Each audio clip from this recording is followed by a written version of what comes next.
What's up guys, it's about 6 p.m. now, and as you can see, we are at the Sepang International Circuit again. For the most part of today, I've not been able to focus much at work because today we're going to be riding shotgun in something really special, really rare, and it's this, the McLaren Elva.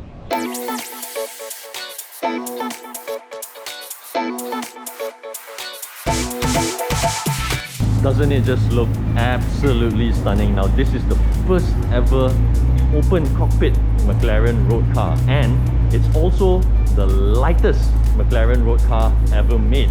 That's because the entire body, the entire chassis underneath it is made of carbon fiber. Even this, the windscreen, which is actually optional. Yes, the windscreen is actually optional. Even the windscreen frame is made of carbon fiber. Now this windscreen option, together with the jet washers and the wiper, adds 20 kilograms, but that doesn't matter because the car is so light, it only weighs 1.2 tons. So you must be wondering, why Elva? What does Elva mean? Well, the Elva comes from the McLaren Elva M1A that was designed by Bruce McLaren himself for customers to go racing in North America in the 1960s. I must tell you, this is the first time I'm seeing this car in the flesh, and honestly, there are just no words to describe every corner, every inch, every swoop, every curve of this car. It just looks... Now back to the windscreen, it's actually mandatory in the US for regulation purposes. But in other countries, like in Malaysia for example, you can actually have it in its original form, which is without the windscreen. Not sure how JPJ is going to react to that though. As for the brakes, you get carbon ceramic all around, and since the doors are open, let me show you something really cool, and it's this plaque over here. Check it out, 000 out of 149 units. How cool is that?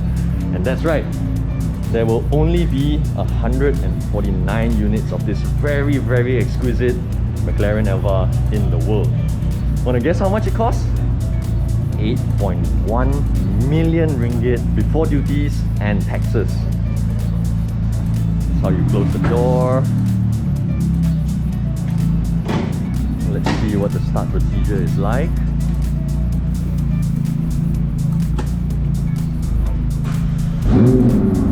And there we go.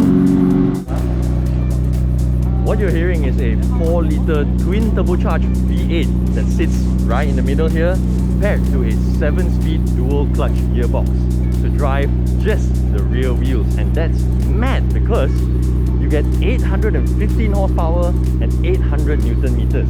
As a result, you get from 0 to 100 in 2.8 seconds, 0 to 200 in 6.7 seconds. That's as fast as a hot hatchback going from 0 to 100.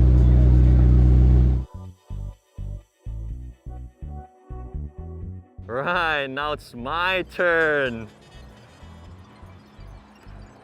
Okay. Right. Ready?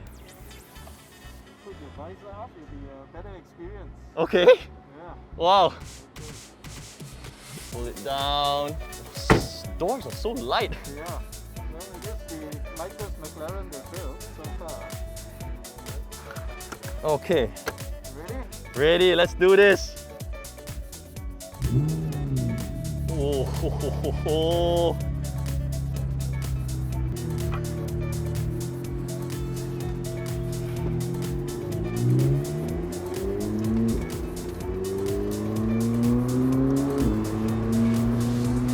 So has the tarmac gotten more dry from earlier? Still very slippery. Still very slippery, huh? Okay.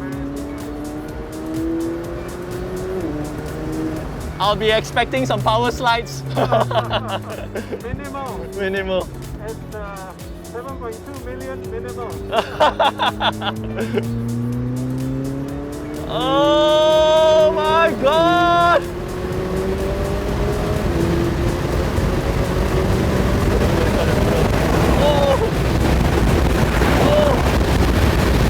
It actually doesn't feel as windy as I thought it'd be. Oh my goodness. Sepang in an open top just feels insane. god, the car feels so planted.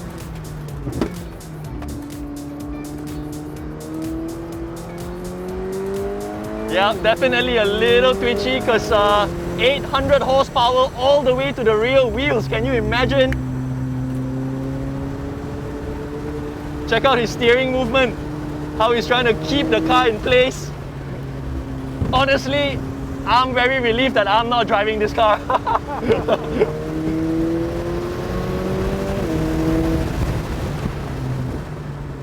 That being said, the way the car behaves, especially when it's on the edge, it feels so predictable.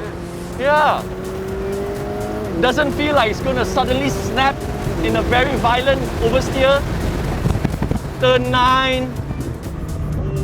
You can feel the car being a little nervous, but that's because it's a wet surface. You hear that wheel spin? Yup. Honestly, I really wish there wasn't a windscreen in front of us because I really want to experience what it's like to not have a windscreen and the full effects of the new air management system. And if you can see my hand, it just straight away pushes it back. And that is how McLaren describes the experience of this car. It's like putting your hand out of a window while the car is moving fast. Check this out.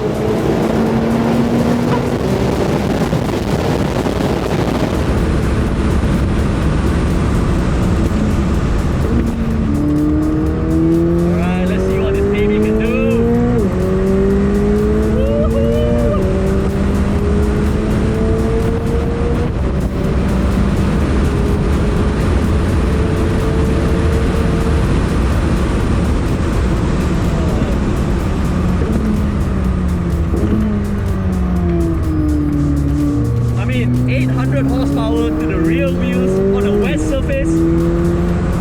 For a lot of people that would have been suicide, but look how controllable the car is. I may have said earlier that I'm happy I'm not driving, but now that I've seen how controllable the car is, I think I can get you a lever. And this is probably you driving the car at what, 5 tenths, 6 tenths? Probably about that. Right?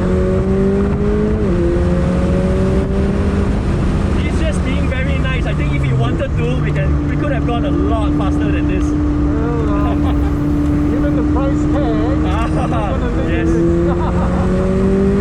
Gotta keep the price tag in mind.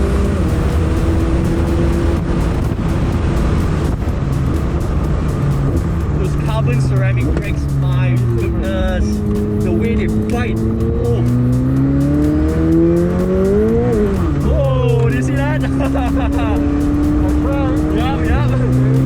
That was what I was hoping for actually. I really like how the interior just takes away all the distraction from you, all your infotainment system, all your other frivolous functions.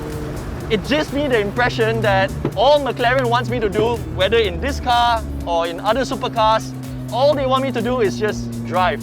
Don't play with your Apple CarPlay, you know. Don't think about the volume of the songs that you're playing. Just drive. Look at that. It's clean, simple, minimalistic. And man, that digital instrument cluster, I think no matter how many times you look at it, it just always gives you this sense of excitement. Well, thank you so much, Marcus. That was a real treat. No problem, no problem. Hopefully next time we meet, we'll be in different positions, opposite positions. Thank you so much. So I'm supposed to... Okay. Okay, thank you very much. Definitely, man.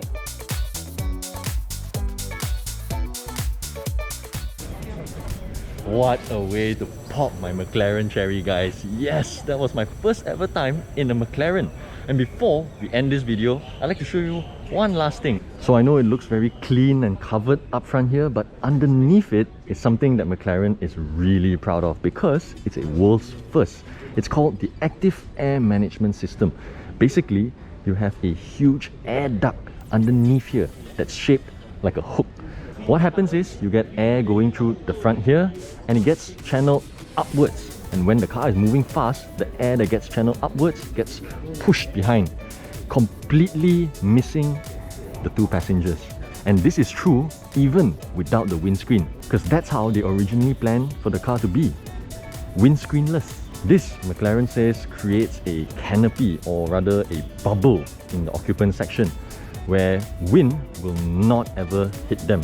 And if you were to lift your hand up, McLaren says it feels like putting your hand out of the window when the car is moving. Guys, I just realized something. Where's the door handle? Where is it? I guess you just have to open it like that from the inside.